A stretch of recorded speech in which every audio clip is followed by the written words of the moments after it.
Hello, good morning everybody. Welcome, namaste. यहाँहरु सबैलाई फेरि पनि म उपस्थित भएको छु YouTube च्यानलमा। वेलकम। म जाँदैछु आज फेरि पोखरा फेवाताल। हाम्रो सीमाञ्चलकै सुन्दर नगरी पर्यटक क्षेत्र पोखरा फेवाताल तपाईलाई डुङ्गा सेयर गराएर घुम्न र रमाउन जाँदैछु। तपाईहरुलाई इन्टरटेन गराउनेछु। तपाईहरुलाई रमाइलो हुनुहुन्छ भाइ। हामी कहाँ जाँदैछौँ रे? फेवातालै। हामी दुईजना जाँदैछौँ। फेरि पनि तपाईहरुलाई रमाइलो होस् भन्ने उद्देश्यले म यो भ्लग तपाईहरुलाई यता देखाउनेछु र तपाईहरु भरपुर आनन्द लिनुहुन्छ भन्ने मलाई पूर्ण विश्वास छ। सबैजनालाई वेलकम छ।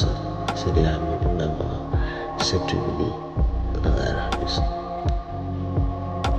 बाराही मन्दिरको दर्शन गरेर आउन सक्छौँ। हामी यो फेवातालमा माथापुच्छ्रेको दृश्य र माछापुच्छ्रेको दृश्य यही फेवातालमा टल्किएको देख्न सक्छौँ।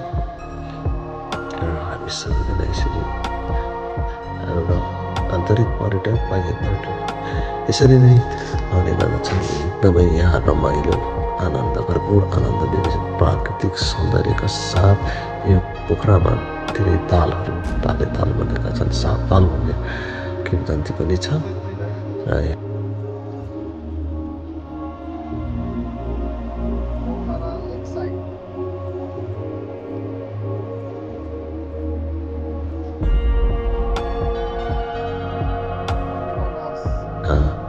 डेभिड फल्स जस्तो महादेव गुप्तेश्वर गुफा जस्तो तपाईहरु देख्न सक्नुहुन्छ। म डेभिड फल्समा जाँदैछु। डेभिड फल्सको दृश्य लोकल पनि बनाउँदैछु। तपाईहरु डेभिड फल्सको प्राङ्गण हो। यो डेभिड फल्सको छाना डेभिड एन्ड फल्स भन्ने व्यक्ति यही नुहाएर भएको हुनाले यसलाई डेभिड फल्स भन्ने किंवदन्ती पनि छ। यहाँ तपाईहरु झरनामा एकदमै ठुलो छ।